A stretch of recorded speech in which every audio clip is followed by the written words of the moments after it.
When I was in my small town growing up, Eureka, Illinois, I got a construction job with this guy named Don Litweiler. And Don was, I don't know, maybe 5 feet tall, maybe just this little tiny old man that would run around. He didn't talk very much. And, you know, you'd show up for work and someday he'd be like, hey, put on your nail apron. You get to go hammer 2x4s together. This is going to be great. I'm a frame. But many, many times you'd come to work and he'd be like, here's a bucket. I want you to fill it up with rocks and then dump it over that ravine over there. And you're going to do that all day for 8 hours. Or you're at the construction site, and if you run out of things to do, Don would come up and say, if you ever run out of stuff to do, I want you to just look around and pick up nails. You know, and you're like, this is the worst job in the world. And the worst thing that would happen is if it rained out, and it was Friday. So if it rained on Thursday night, you go to work on Friday morning, you would see Don pull up and he'd hand you a little styrofoam cup. And he'd be like, yeah, just walk up and down this road here and pick up any worms because we're going to go fishing later today.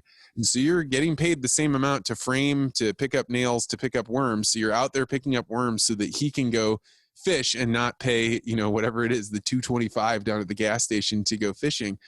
But this is the guy that you run into, that you learn, okay, when I don't have anything to do, there's always something to be done. Pick up nails.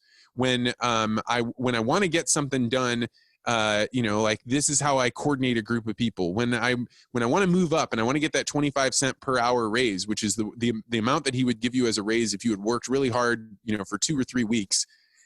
But he is the singly responsible for, like, I don't know, my brother and I were counting it the other day, like 20 different people that started their own construction businesses out of that. I don't know how many young men that went on to like do their own thing. The last day I ever worked for him, he had me stand outside for 8 hours and pick up rocks in the sun and wouldn't let me take off my shirt because it was in town, wouldn't let me play the music on the truck because it was it would wear out the battery. He didn't want me to drive the truck into the middle of the open lot because he didn't want ruts in the thing. So I'm out in the middle of this, you know, there's no trees, there's no shade. I pick up rocks all day. I get done on the last day.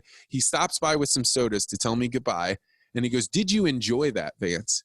And I was like, yeah, Don, thank you. You know, I'm so glad to have a job. You know, I'm trying to be polite. And he's like, no, did you enjoy that? And I was like, well, not especially, no. And he was like, okay, well, go study hard in college so nobody can ever tell you what to do like this again. Picks up his cooler, gets in the truck, drives away. Damn. And so there's no time when you're studying where you're like, oh, my friends are out partying, I should go party, when it doesn't ring in your mind. If you don't get out of this, you could be under somebody that makes you do this shit. And I don't think he was doing it to be cruel. I think he was doing it to set me free. And that is what the whole world needs, is people that they encounter that set them free in the way that they need to be set free.